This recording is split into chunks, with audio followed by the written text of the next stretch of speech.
जय हिंद साथियों, कैसे हैं आप लोग। उम्मीद करता हूँ आप लोग अच्छे होंगे। तो साथियों, जैसा कि आप लोग जानते हैं, हम लोग पिछली वीडियो में बौद्ध धर्म के पार्ट 1 का अध्ययन कर चुके थे। इस वीडियो में हम बौद्ध धर्म के पार्ट 2 का विस्तृत एवं ट्रिक के माध्यम से अध्ययन करेंगे। पिछली वीडियो में हमने पढ़ा था कि गौतम बुद्ध ने अपना पहला जो उपदेश है वो सारनाथ में दिया था तथा परिशिष्य आनंद के कहने पर भिक्षुणी संघ की स्थापना वैशाली में की थी। चलिए उसके आगे अपन अध्ययन करते हैं। आज गौतम बुद्ध ने सर्वाधिक उपदेश कहाँ दिए? श्रावस्ती में दिए थे। पहला उपदेश कहाँ दिया था उन्होंने? सारनाथ में अपना। और सर्वाधिक उपदेश कहाँ दिए? श्रावस्ती में दिए। किस भाषा में दिए थे? पाली भाषा में। और यहाँ क्यों दिए थे? क्योंकि यहाँ पर उनके सर्वाधिक अनुयायी हुआ करते थे।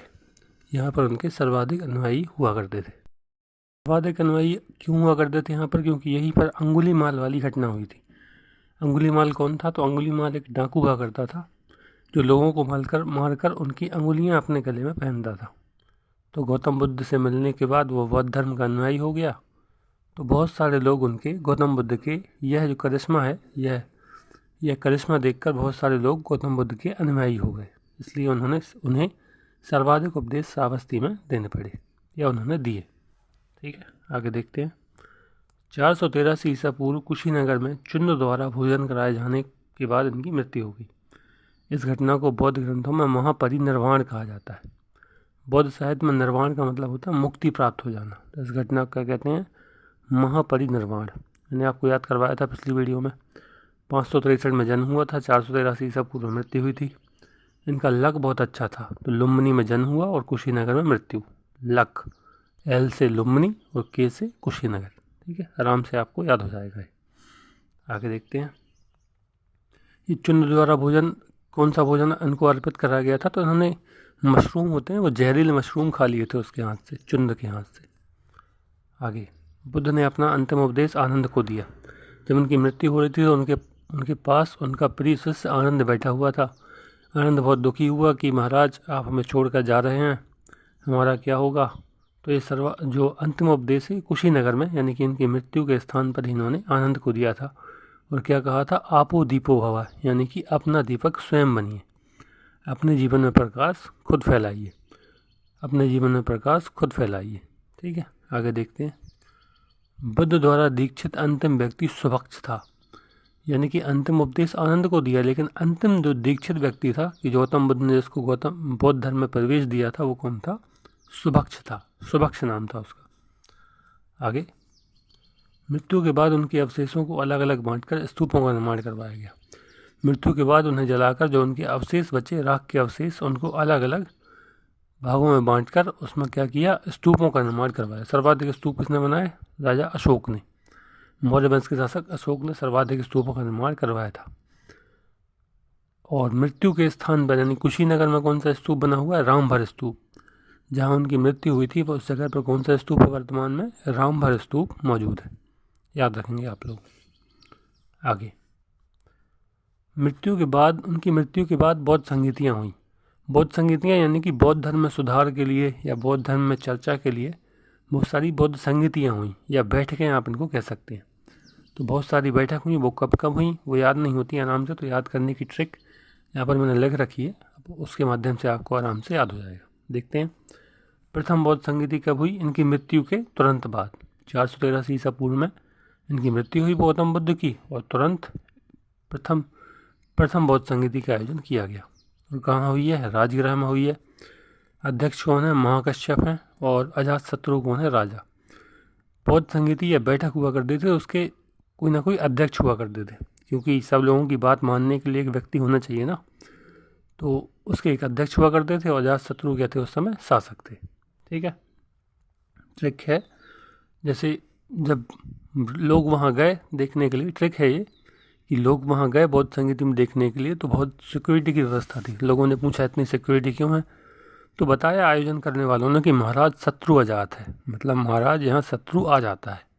ठीक है, तो महा से याद रखेंगे महाकश्यप, राज से याद रखेंगे राजगृह, शत्रु से अजात शत्रु से याद रखेंगे अजातशत्रु। आराम से याद हो जाएगा आपको। पहली बौद्ध संगीति में बहुत ज़्यादा सिक्योरिटी की व्यवस्था थी, इसलिए लोगों ने कहा महाराज शत्रु अजात है। सिक्योरिटी क्यों है? क्योंकि महाराज शत्रु अजात है, इसलिए याद रखेंगे महाकश्यप, राजगृह और अजातशत्रु। द्वितीय बौद्ध संगति देख लेते हैं। 483 के जस्ट 100 साल बाद 383 ईसा पूर्व हुई थी। कहाँ हुई थी? वैशाली में। अध्यक्ष कौन थे? सवाकामी। राजा कौन थे? कालाशोक। उस समय वैशाली, सवाकामी और कालाशोक। याद कैसे रखेंगे? जब दूसरी बौद्ध संगति में लोग गए तो सब काम एकदम कंप्लीट हुआ था, एकदम रेडी था सब कुछ। तो लोगों ने पूछा इतना सब काम किसने किया? तो लोगों ने बताया काली वैशाली सब काम करती है। क्या कहा? काली वैशाली सब काम करती है। काली से याद रखेंगे कालाशोक, वैशाली से याद रखेंगे कहाँ हुई थी? वैशाली में। सब काम से याद रखेंगे सवाकामी। ठीक है, काली वैशाली सब काम करती है। कालाशोक वैशाली में हुई, सवाकामी अध्यक्ष हुआ करते थे। आगे 413 383, उसके बाद 255 ईसा पूर्व में तीसरी बौद्ध संगति हुई। कहाँ हुई? पाटलिपुत्र में। मोगली पुत्र थे, अध्यक्ष थे, अशोक राजा थे उस समय। तक देख लेते हैं। प्रथम बौद्ध संगति में शत्रु आ जाता था, तो इसलिए इसमें सुरक्षा के लिए किसने भेजा? अशोक ने 30 पुत्रों को भेजा था। तीसरी बौद्ध संगति में कितने लोगों को भेजा था? 30 पुत्रों को भेजा था। अशोक ने तीसरी बौद्ध संगति में 30 पुत्रों को भेजा। रेखा याद रखने की है। अशोक से याद रखेंगे राजा अशोक। पाटलिपुत्र अशोक के 30 पुत्र, 30 से याद रखेंगे मोगली पुत्र 30, और पुत्र से याद रखेंगे पाटलिपुत्र। अशोक से अशोक, 30 से मोगली पुत्र 30, और पुत्र से याद रखेंगे पाटलिपुत्र। ठीक है, कहाँ हुई थी? पाटलिपुत्र में।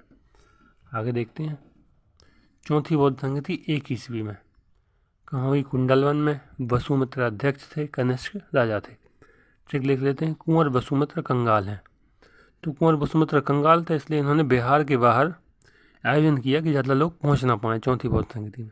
क्या है ट्रिक? कुंवर वसुमित्र कंगाल है।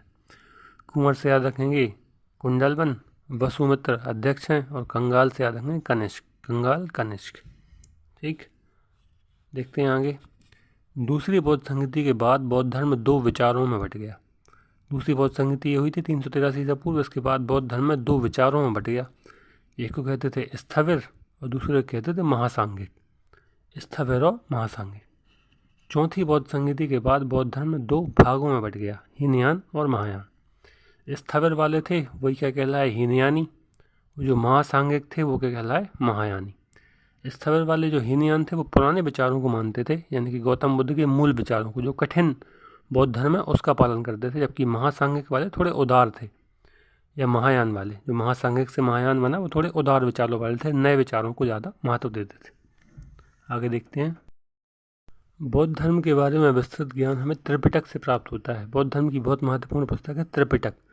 एक तो त्रिपिटक महत्वपूर्ण पुस्तक है, और एक ललित विस्तार संग्रह, जो मैंने पिछली वीडियो में बात की थी कि इसमें गौतम बुद्ध की जीवनी प्राप्त होती है। तो त्रिपिटक देख लेते हैं क्या क्या मिलता है। पहली है सूक्त पिटक। सूक्त पिटक में क्या मिलता है? बौद्ध धर्म के विचार। सूक्त शब्द का मतलब ही होता है विचार। सूक्त मतलब अच्छे विचार, तो उससे याद रखेंगे बौद्ध धर्म के विचार। अभिधम्म पिटक में क्या मिलता है? बौद्ध दर्शन। दर्शन को फिलॉसफी कहते हैं। यदि कोई व्यक्ति फिलॉसफी झाड़ता है आपको, तो ऐसा लगता है कि धम्म पटक रहा हो, बहुत सबकी समझ में नहीं आता, तो इससे याद रखेंगे अभिधम्म पिटक। विनय पिटक में क्या मिलते हैं? बौद्ध धर्म के नियम। नियम को उल्टा कर दो तो विनय बन जाता है। विनय नियम, विनय नियम, आराम से याद हो जाएगा। सूक्त पिटक, अभिधम्म पिटक, विनय पिटक। आगे, बुद्ध के अनुसार विश्व दुखों से भरा है। उन्होंने इसके 4 आर्य सत्य बताए, यानी कि बुद्ध ने जीवन के 4 आर्य सत्य बताए। ये क्वेश्चन भी पूछा जा चुका है, विश्व दुखों से भरा, ये किसका प्रसिद्ध कथन है? तो किसका प्रसिद्ध कथन है? गौतम बुद्ध का। उन्होंने क्या कहा? दुख, यानी कि दुख क्या है, दुख की परिभाषा बताई। फिर दुख समुदाय, यानी कि दुख का कारण क्या है? तृष्णा, जो अपन चाहते हैं, यानी कि जो अपन को इच्छाएं रहती हैं, वो क्या है? हर दुख का कारण है। आगे देखते हैं। दुख निरोध, यानी कि दुख के उपाय क्या क्या हैं। फिर दुख निरोध गामिनी प्रतिपदा, यानी कि मार्ग क्या क्या है। तो इससे मुक्ति पाने के 8 मार्ग को उन्होंने बताया, इसको आष्टांगिक मार्ग कहते हैं।